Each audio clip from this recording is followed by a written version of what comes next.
Hi guys, so it just feels like yesterday, just like yesterday that I was hustling, struggling, thinking to myself, how the hell am I going to be expanding my farm? It was like what, 2020? Yeah, it should have been 2020. And I was looking around thinking to myself, well, I've started a farm, but I'm running my farm on my dad's land. I want to expand the farm, I want to grow the farm. And there just seemed to be no hope into how I was going to do it. But there is a saying that, every cloud has a silver lining, or, all things work out for good to those that do love the Lord. Yeah, I'm Christian and I really do believe in that. I do remember that the time when I decided to purchase land, I was looking around for land, not so far away from where my land was. And there was this guy who I had met on the internet. This guy taught me a lesson. Yeah, he just taught me to be cautious. Be very, very cautious when it does come to things like, dealing with people on the internet. I met this guy, we had started talking, he had vibed me up. At that time, I've just started doing a YouTube channel. My YouTube channel is just starting to pick up. I think at that time I had 20,000 subscribers or something like that. My channel is just starting to pick up. I'm starting to get some money from YouTube. I think at that time I was getting paid $600 every month or something like that, which honestly is not terrible. Yeah. So I was getting this money in. And then this guy, I think, saw it as an opportunity. So the guy gets to me, he's like, want to do some form of partnership. He's from the US. He promises me heaven on earth and all this kind of stuff. And then, the guy decides that, we should buy some land. Yeah. So he promises that, if I do get some land, we'll get into some form of partnership. He contributes 50% of the money. I contribute 50% of the money. Now, at that time, I was well convinced that this guy is going to be doing this with me. 100% convinced. I didn't have any doubts because we had been talking for a long time. So I decided to start looking around for land. I invest my time. I really moved around looking for land. Now, mind you, that at this point, I actually don't have money. Yeah, I'm having this little money that I'm getting in from YouTube and things like that. Yeah, and then I'm starting to look for land. I'm looking for land, and then, I get a place. I identify a place. At first, I identify a really terrible place, and then later on, I identify a better place, which is this place where my farm is. You can see right now. At that time, it was about 2 acres that I was getting. And then at that point, we agree with the person who is selling it to me. I think it should have cost me about 4,500 USD per acre. Yeah, purchasing it. That was the price. We make the agreement and things like that. I had saved up some money at that point. The total would have been $9,000. Yeah, for me to buy the 2 acres. Yeah, close to $10,000, about $9,000. And at that point, I believe I had saved up about, I don't know, maybe a third of the money, something like that. Maybe $3,000, more or less, $3,000. So I pay the guy the first installment. We agree with this guy that is going to make the rest of the payments. And then we get on to the time for the next payment. This guy just starts ghosting me, giving me stories and all this kind of stuff. And then that's when I noticed that, man, I had to, dig deep. So I had to save all my salary as a doctor. I had to utilize all the money that I was getting paid from YouTube. I couldn't utilize any money from the farm because at that time, the profits on the farm were very, very marginal. I think I made some videos where I was sharing with you guys and telling you, the profits of my farm. And I think some quarters or some months I would make $100 profit from the farm. Yeah, it's because I just didn't know what to do. I hadn't figured out how to start and run the farm and manage it really well. Yeah, I just was inefficient. So at that point, I struggled, and honestly, God willing, I managed to raise the $9,000. So this guy gave me 3 months to make the payments. Yeah, so I paid it in 3 installments. So the next one was again $3,000, and then finally $3,000. And just like that, I managed to purchase this land, guys. Yeah, and I remember it just like yesterday that I was standing in this place. It's crazy. It just feels crazy. It just feels like yesterday that I was standing in this place. It felt unbelievable that I actually do own land around this area. The land is flat. It's a good place. I think to myself, wow, this is so beautiful. But then, of course, that meant the next step. The next step was building out the farm. Building out everything that I'm doing right here. And so at that time, I really didn't have the money, but I had faith, I had hope. My vision for this place was to probably do a breeder farm. So I wanted to expand the layer farm, but maybe I had also considered doing a breeder farm in this place. And thank God, the breeder farm dream came true, but not in this place. It was, through a friend that I decided to partner with, and we made the breeder farm happen. So the dream came true. God does fulfill your dreams. And then now it had to come to the point of me actually implementing the building of this place and, you know, constructing chicken houses over here, bringing in things over here. And I remember at around that time, I mean, yes, like I've shared with you guys, I was a doctor. I think by the time I started building this place, I had actually resigned as a doctor, yeah? So when my farm picked up and, you know, it started doing well, also at that point, I had the backup of a YouTube channel, and also I was doing the breeder farm. I mean, the farm started performing a bit better, yeah? I remember at that point on the farm, which is my dad's land, I built my chicken house on my dad's land in an area which covers 15 meters by 8 meters. So it's not a big area. Yeah, it's not a big area. And at that time, I had about 2,000 chickens inside there, and they did really, really well. I'm like, oh my God, that batch did really well. I mean, it was in the 90s for such a long time. And of course, at that point, I had gotten the knowledge that I do require to, you know, run a successful farm. But at that point, I decided to, you know, start preparing this place for it to be a home, for it to be an actual farm or something like that. So you guys can see in the background right here, this is a banana plantation. So this banana plantation that you see here was, I believe, the very first project that we implemented on this farm, because I mean, it didn't require a lot, yeah? As you can see, all it needed was digging holes and transplanting banana suckers into here. So I got some people to dig the holes, then we got suckers. I mean, we're in a village setting, you know, a rural setting. So getting banana suckers is not a problem. I mean, they're everywhere and they're really good. So I started bringing them in. And a few years later, this should have been like 2021 when I decided to start working on this area. And was it 2021? No way, 2022. I mean, it's 2022, 2023, 2024. It's less than 3 years that I've been working on this area. But you can see that, you know, the banana plants have grown up really beautifully. Right now, I mean, I'm a lover of bananas. Over here in Uganda, we call it matoke. It's a different species of bananas. You cook it. It's not like plantain or stuff like that. It's not sweet bananas. It's not the yellow bananas. It's very, very tasty. Well, some people say it's tasteless, but for us over here, it's our staple food and we love it. We really love it. So, it's something that I do eat literally each and every day, as long as I do have it available, and it simply means free food for me. So this covers about maybe almost an acre, probably almost an acre, yeah? The banana plantation literally covers almost an acre around here. Maybe a bit less than that, but it covers a huge chunk of the farm. And of course, after that, the next phase was now going into the actual construction of the chicken houses, yeah? And I mean, it took a lot of hard work, guys. It took a lot of hard work. It's quite crazy, and I find it very, very interesting. Very many times when I'm going through social media, or, you know, I make posts on TikTok, wherever, whether it's Twitter or whatever it is, and you'll find a lot of comments of people saying that, hey, you know, he inherited land for his dad, or he's someone's proxy, they're the ones giving him the money, and all that kind of stuff. I find those comments quite interesting. They don't hurt me, because I mean, I think I've mastered the art of not giving a damn. I think that's a really, really beautiful skill you need to master if you're ever going to become successful and make great things in life, yeah? If you're the kind of person who listens to what people say and you give a damn what people say, you're never ever going to make it in life. So that's a skill that I've personally mastered, but then it pains me, yeah? It makes me feel really terrible for people to think that in order for you to make it in life, you must have handouts, yeah? Not because it affects me in any way, but because it then makes me feel and imagine what a sorry state they're in, what a sorry life that they're in, you know? It just makes me really feel terrible, because unfortunately, this is the world that we are living in currently. It's the world that our children are going to grow into.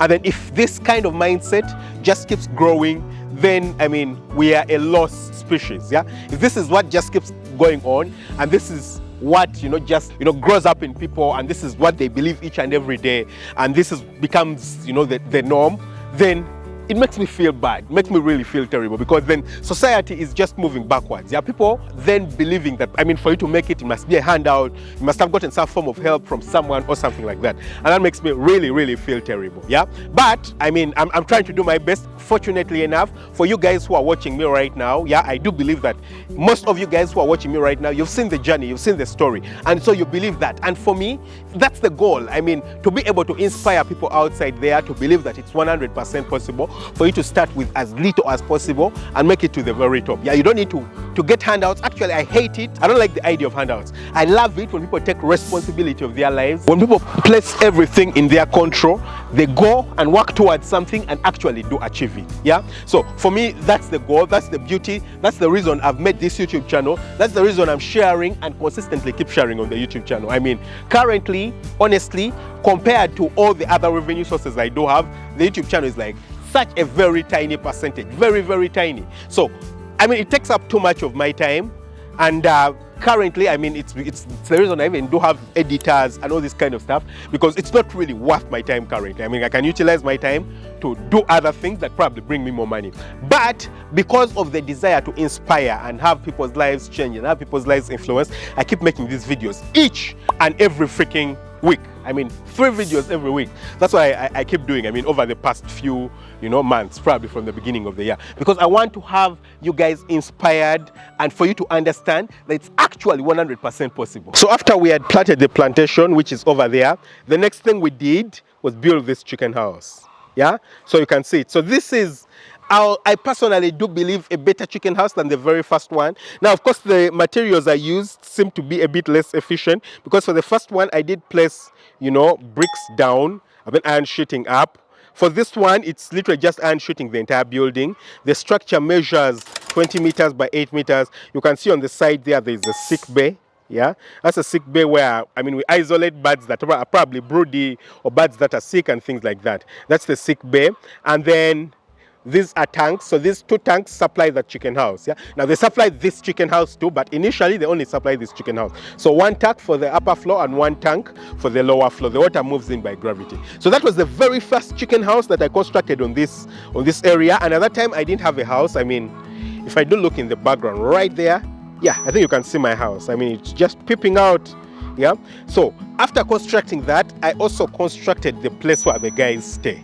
Yeah, which is I mean, that room right there, that house right there. So that's why the guys stay. Currently they stay in both rooms, but initially when I constructed, they were staying just in the first room, the one that you see with the curtain, and the other one on the right was a store. I mean, for keeping the feed and all that kind of stuff. Now, by the time I constructed this chicken house over here in the background, which is the very first chicken house, this land was not fenced. And that was the dilemma that I did face at that particular time. At that particular time, I wanted to construct the chicken house, but I also wanted to fence the land. And my dad, at that point, was, a big proponent of me fencing the land first before I construct the chicken house. But then, I mean, for me, I didn't feel it so much in my spirit, and I had a reason to back it up, because for me, the fence doesn't bring in money. Yeah, so the amount of money that I was going to spend on constructing the fence and putting it around would have been a lot, almost the same amount of money as it requires to build the chicken house. So it was going to be quite an amount of money, but I was thinking to myself, I would rather construct the chicken house, have chickens in, and then later on place the fence. Now, of course, the risk is that people would come and steal the chickens. But what that meant is that while the birds were growing, I mean, it takes them at least 4 months for them to get to the point of laying eggs. Yeah, during that time, while they are still growing and developing, I can be saving up money to construct a fence. So at that time, I had a decision to make. I mean, do I waste 4 months, utilize that money to construct the fence, and then wait, for another 4 months for me to get enough money to build the chicken house and bring the chickens in? Or do I just, utilize the money, build the chicken house, bring the birds in, and in the meantime, as the birds are growing up, I look for more money to fence? So that's the option that I went with, and honestly, I believe that it's the best option, because, like I always tell you guys, put your money where the money is. Yeah, so for me, the money is in the chicken house and in the chickens themselves. Yeah, instead of building a fence. So I mean, 5 months later, I was able to gather some money and construct a fence, but then that means, but my birds were literally just about to start laying. So by the time the birds started to lay, now I had a fence around, and I didn't have to delay another 5 months to have the farm running. Yeah, because I mean, time is money. If you understand business, if you understand anything to do with making money, you understand that time is money. Time is such a huge thing. So that was the very first chicken house that I constructed. Yeah, so that grew up well. I mean, the birds started growing up, and then we moved on to this chicken house. So this was the second chicken house that I did construct. This, I believe, was better than the other one. I mean, every time that I do construct a chicken house, I try to make sure that the next one is, I mean, even if it's marginally better, it simply shows that there's an improvement. So as you can see with this chicken house, we have our sick bay on the side of the house. which you can see right there. But it had one very major problem. Yeah, this was a great design, but the major problem was the roof. Do you see the roof right there? Yeah, so we placed some sand and cement, you know, to try and make sure that we don't have rain entering from the top. Yeah, so we built over there, but it doesn't matter what we do, the water that hits that wall in some way still manages to roll through and, you know, get inside the area, as you can see. Yeah, so I mean, again, let's get a bit closer. You can see, so these are our broody chickens. You can see them. We isolate them in here. Maybe let me open the door. Oh, I stepped on an egg. I don't know why the guys keep the eggs here. These are the eggs that come from the broody chickens. Yeah, so once in a while some of them might lay. So as you can see right here, these are the birds in the broody area. We place them right here. Okay, so this was a great idea. It was like the perfect position to place the sick bay in, but water would get in. So one of the major improvements or changes we did is that with this new chicken house, we decided to isolate the sick bay. Now the sick bay is actually in a plantation, you can see it, but there it is. Yeah, so for it, it is isolated right here. Yeah, it is isolated, as you can see it, completely separated from the main chicken house, and that means that we won't have the big problem that we had, you know, with the very first one. So this was an improvement. Of course, it intruded a bit in the banana plantation. Yeah, as you can see, very beautiful plantation. I love this plantation. I mean, it gives me a lot of food. These are vegetables grown by the manager. And then after these two chicken houses, we constructed a third chicken house. I mean, this was quite recent. This was constructed this year. Should have been like what? Was it like March? Yeah, maybe around March. We constructed this chicken house. Now it also has a batch of chickens that are laying. So collectively, for the three houses right here, we have 7,500 chickens. Yeah, and in addition to these 7,500 chickens, we have 2,000 chickens that are in the brooding unit, which is the house where I do brood from, which is still on my dad's land. Yeah, so what that means is that we still have an empty area right here. You know, we do have, so one there, two over here, three over here, and just opposite it, which is right here, we're going to be placing a fourth chicken house very soon. And for now, I do believe that's going to be like the maximum, the cap for me. Yeah, 4 chicken houses on this place to take up 10,000 laying birds. That's the goal for me. Yeah, 4 chicken houses taking up 10,000 laying birds. And so it has been a very beautiful evolvement. I mean, I started out with just one worker. Currently, I have so many workers in this area. I mean, of course, because it's a deep litter system, you need a bit more workers compared to like doing cages. So I have quite a number of guys working right here.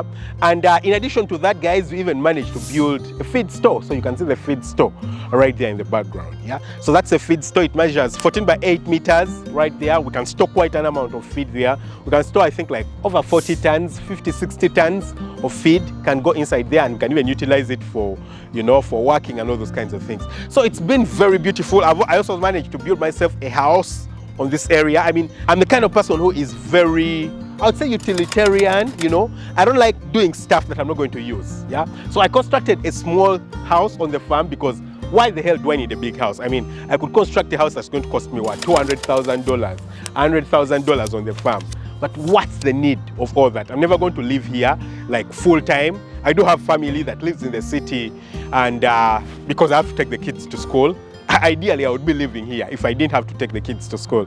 But because the kids have to go to school, and you know, you need to get the kids to some of the very best schools, I would say to really the best schools, then it makes it really difficult to live with the kids right here. So because of that, they do live in the city. And so because of that, I mean, I only get to spend maybe half of my time on the farm, and I have to spend some, you know, the rest of the time away and things like that. So there's no need for building a very big house.